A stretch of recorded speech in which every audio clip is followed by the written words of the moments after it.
Hello everyone, welcome to Hitesh easy. Friends, इस video में हम सॉल्व करेंगे soil and water conservation engineering के इंपॉर्टेंट एमसीक्यूज को। ये एक प्रीवियस एग्जाम क्वेश्चन पेपर है, सेकंड सेमेस्टर का। यूनिवर्सिटी टू यूनिवर्सिटी आपका टॉपिक है वो डिफर कर सकता है, किसी में सेकंड सेमेस्टर में, कहीं पर सिक्स पे, कहीं पे फिफ्थ में। तो टॉपिक आपका है सॉइल एंड वाटर कंजर्वेशन, और इस पर दो वीडियोज़ मैंने ऑलरेडी अपलोड कर दिए हैं, और रिमेनिंग जो एक वीडियो है इस पर आज हम अपलोड करेंगे, तो इसको आप लोग देख लीजिएगा। जो रिमेनिंग वीडियो उनको जरूर देख लीजिएगा, लिंक मैं डिस्क्रिप्शन में दे दूंगा। 1 to 41 क्वेश्चन मैंने प्रीवियस वीडियो में सॉल्व करा दिए हैं। तो ये नेक्स्ट वीडियो है जहाँ पर हम रिमेनिंग जो क्वेश्चन है 42 से उनको सॉल्व करेंगे। और बेसिकली जो वीडियो बना रहा हूँ डबल AO या ASCO के लिए, क्योंकि वहाँ पर बहुत सारे क्वेश्चंस आते हैं। जो भी पिछली बार हमने जो वीडियोस बनाए हुए थे सेमेस्टर एग्जाम के, जो प्रीवियस ईयर पेपर, वहाँ से बहुत सारे क्वेश्चन आए थे, तो वो लोग जरूर देख लेंगे। Then question number 42, wind breaks and shelter beds are use to reduce. जो विंड ब्रेक्स और शेल्टर बेड्स होते हैं उनका मेन वर्क क्या होता है, किस काम के लिए यूज किए जाते हैं? वाटर लेवल को रिड्यूस करने के लिए, रेनफॉल को, न्यूट्रिएंट लॉस को, या विंड वेलोसिटी को। सो शेल्टर बेल्ट्स और विंड ब्रेक्स का काम क्या होता है कि विंड की वेलोसिटी को रिड्यूस करना। सो ऑप्शन नंबर यहाँ पर डी क्या हो जाएगा? करेक्ट। ऑप्शन नंबर डी क्या हो जाएगा यहाँ पर? करेक्ट। अब कभी कभी डिफरेंस पूछ लेता है कि विंड ब्रेक और शेल्टर बेल्ट्स में क्या डिफरेंस होता है। बहुत ज़्यादा बड़ा डिफरेंस नहीं है। जनरली जो शेल्टर बेल्ट्स होते हैं वो एक तरीके के विंड ब्रेक्स ही होते हैं, but wind break has narrow strip of trees. ठीक है, विंड ब्रेक में क्या होता है? नैरो स्ट्रिप, पतली स्ट्रिप ऑफ ट्रीज होती। वहीं शेल्टर बेल्ट्स की बात करें, they are the wind breaks but has multiple rows of trees. ठीक है, मल्टीपल रोज ऑफ ट्रीज, ये डिफरेंस है विंड ब्रेक और शेल्टर बेल्ट्स में। शेल्टर बेल्ट्स क्या होते हैं? Multiple of trees of wind break, और जो नैरो स्ट्रिप ऑफ ट्रीज क्या हो जाएंगे? Wind break. Then question number 43, IISWC is located at. IISWC का एक तो फुल फॉर्म याद रखना है, IISWC का फुल फॉर्म क्या है और कहाँ पर लोकेटेड है। ठीक है, तो इससे पहले जो वीडियो मैंने बनाया हुआ था पार्ट सेकंड में, वहाँ पर IISWC का ओल्ड नेम क्या था वो दिया हुआ था, और उससे रिलेटेड क्वेश्चन पूछा था। तो आप लोग को बताना है IISWC का ओल्ड नेम क्या है। इसका फुल फॉर्म क्या होगा? Indian institute of soil and water conservation. ठीक है, Indian institute of soil and water conservation. इसका जो ओल्ड नेम है वो क्या है, आप लोग को बताना है कमेंट में। और इसका ऑप्शन क्या हो जाएगा? Option number B, Dehradun. कहाँ पर लोकेटेड है? देहरादून में। स्टेब्लिश कब हुआ? 1 अप्रैल 1974।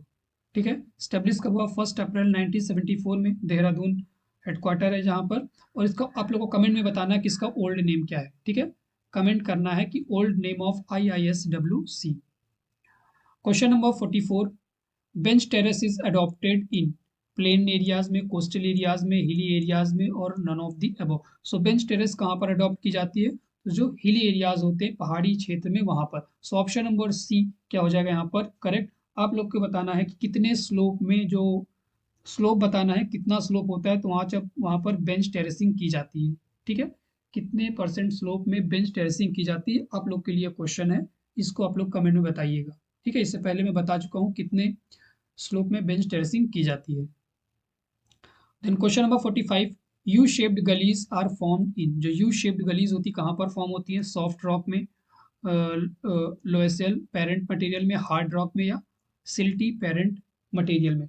सो अगर बात करते हैं यू शेप्ड गलीज की, तो वो किस में फॉर्म होती है? सॉफ्ट रॉक में फॉर्म होती है। ठीक है, वहीं पर गलीज बनेंगी आपकी जो सॉफ्ट रॉक होगा। अब दो प्रकार की गली होती है, एक यू शेप्ड और दूसरा कौन से होते हैं? V shaped.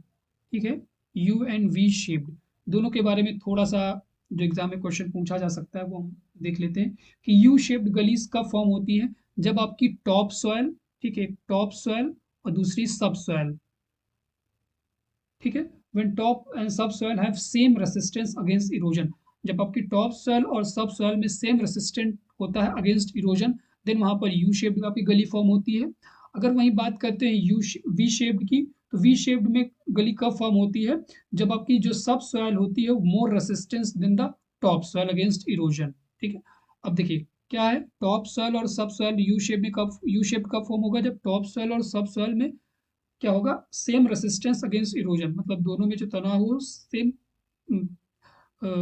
डिग्री का रहेगा अगेंस्ट इरोजन, तब वहां पर यू शेप्ड आपकी गली फॉर्म होगी।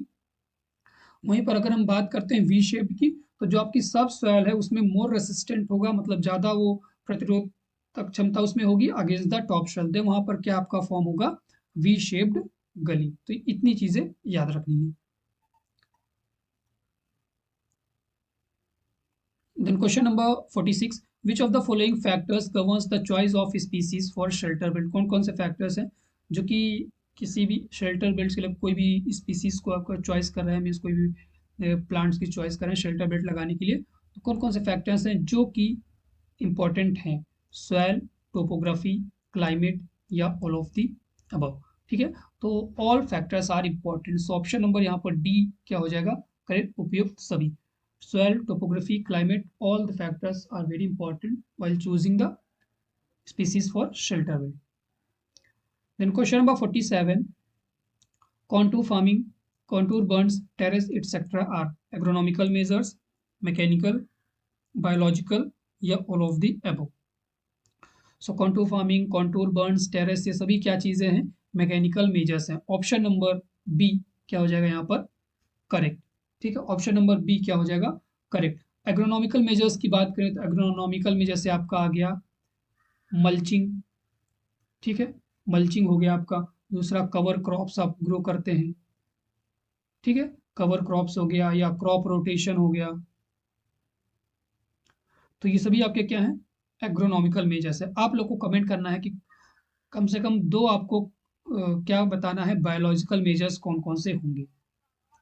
देन क्वेश्चन नंबर 48, गली इरोजन यूजुअली अकर्स इन। जो गली इरोजन होता है मेनली कब अकर होता है? कल्टिवेटेड लैंड में, अनकल्टिवेटेड लैंड में, रेवाइन लैंड में या none of the above. So basically the गली erosion occurs in uncultivated land.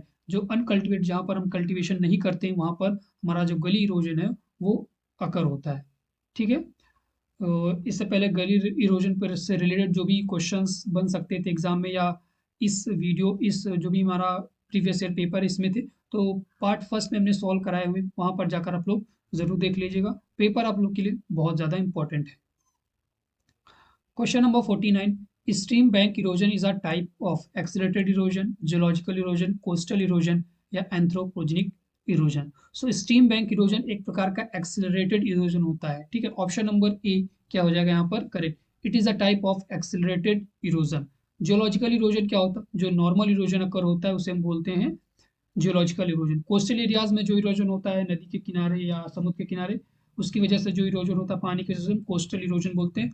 और एंथ्रोपोजेनिक इरोजन, ठीक है, ये इंपॉर्टेंट क्या है टर्म, क्या हो सकता है? तो एंथ्रोपोजेनिक इरोजन वो इरोजन होता है जो कि ह्यूमन की एक्टिविटीज के द्वारा होता है। ह्यूमन एक्टिविटीज, ठीक है, erosion cause due to human activities is known as anthropogenic erosion. Then question number 50, which is not an agronomical measure for the controlling erosion, soil erosion। इनमें से कौन है जो कि एग्रोनॉमिकल मेजर नहीं है? Strip cropping, check dam, contouring या tillage practices. So सभी हमारे क्या हैं? एग्रोनॉमिकल मेजर हैं एक्सेप्ट चेक डैम। ये कैसा है इरोजन? है मैकेनिकल। ठीक है, ये कैसा है? मैकेनिकल। मैकेनिकल मेजर है इरोजन को कंट्रोल करने का। Well all others are agronomical major.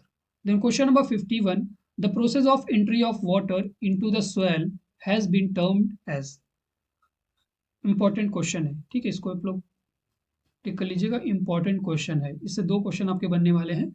So question पूछा है कि the process of entry of water into the soil, soil में पानी के एंट्री को क्या कहा जाता है? परकुलेशन, इनफिल्ट्रेशन, परमेबिलिटी या हाइड्रोलिक कंडक्टिविटी।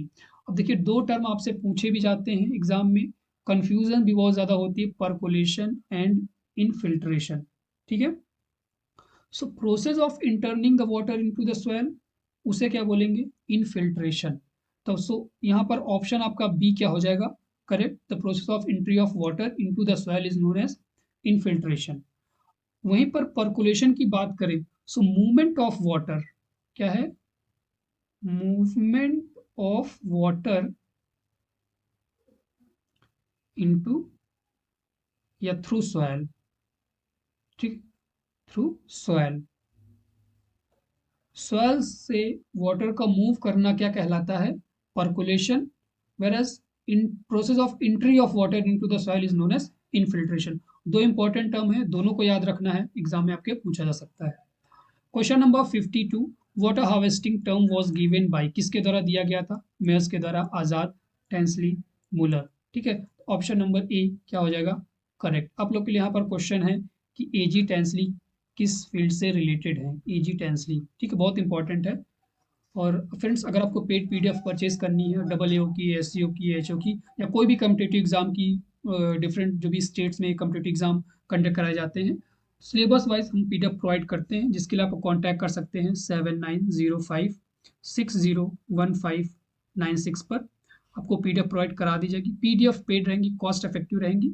और हमारा जो टेलीग्राम चैनल है हितेश एजी, उसको भी आप लोग ज्वाइन कर सकते हैं, जहाँ पर क्विजेस अपलोड्स होते हैं, तो वहाँ पर आप सॉल्व कर सकते हैं। और हमारा जो टेलीग्राम चैनल उसको भी आप लोग ज्वाइन कर लीजिएगा।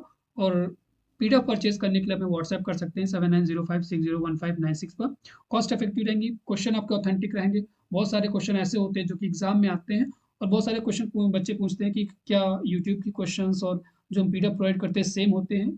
तो बिल्कुल सेम नहीं होते। हाँ, 2 4 6 10 क्वेश्चन आपके सेम मिल सकते हैं, या लैंग्वेज थोड़ी डिफरेंट हो सकती है, बट सेम क्वेश्चंस नहीं होते। जो यूट्यूब पर हम सॉल्व कराते हैं उनको हम पीडीएफ में नहीं रखते हैं, जो पीडीएफ में रखते हैं उनको हम यूट्यूब पर सॉल्व नहीं कराते। तो दोनों क्वेश्चंस क्या होते हैं? डिफरेंट होते हैं। कुछ क्वेश्चन मिल सकते हैं, बट सभी क्वेश्चंस आपको नहीं मिलेंगे यूट्यूब पर, और पीडीएफ में दोनों में डिफर होते हैं question. Then question number 53, grassed waterways are used for, जो ग्रास्ड वाटरवेज होते हैं उनको किस लिए यूज किया जाता है? To convey the irrigation water, handle the run off, flood control, या all of the above. So grassed waterways are used to handle the run off. Run off को हैंडल करने के लिए ग्रास्ड वाटरवेज का यूज किया जाता है। सो ऑप्शन नंबर बी यहाँ पर क्या हो जाएगा? Correct. Then question number 54, waterways protection by vegetation are called as.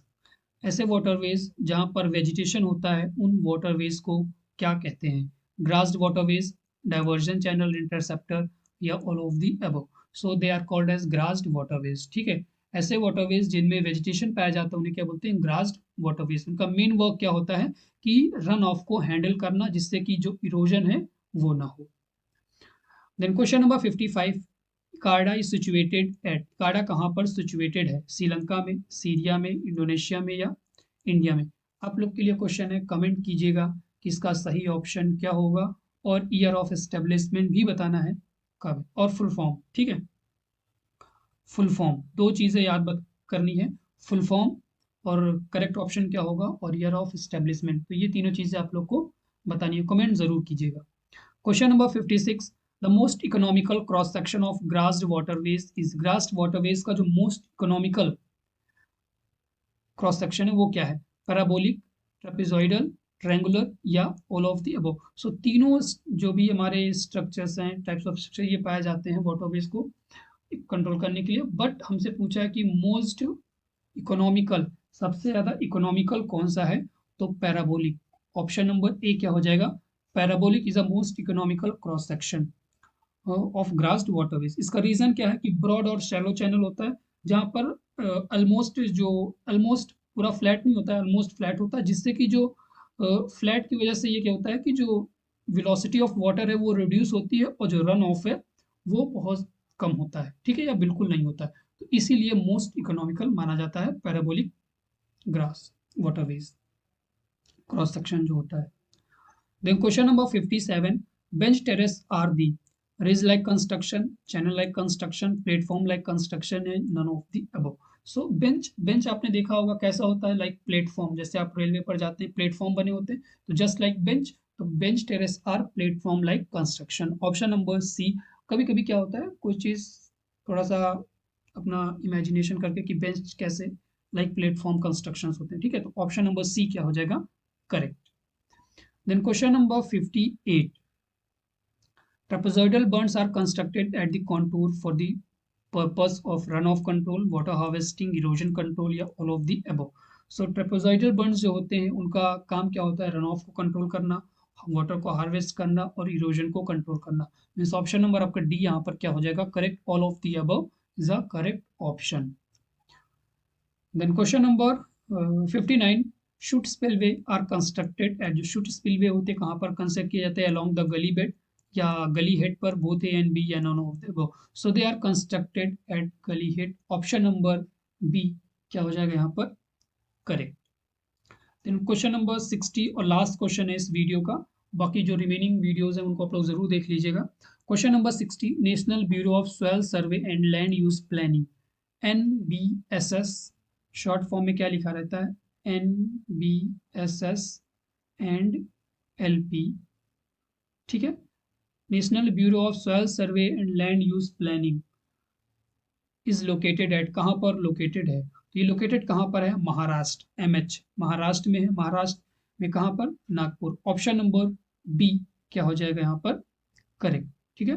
तो फ्रेंड्स जो रिमेनिंग क्वेश्चन अपने वीडियोस हैं उनको आप लोग जरूर देख लीजिएगा, इंपॉर्टेंट है। तो मिलते हैं नेक्स्ट वीडियो में। बाकी अगर आपको और किसी टॉपिक पर वीडियो चाहिए तो आप कमेंट कर सकते हैं, उस टॉपिक पर हम आपको वीडियो प्रोवाइड करने की कोशिश करेंगे। तो मिलते हैं नेक्स्ट वीडियो में।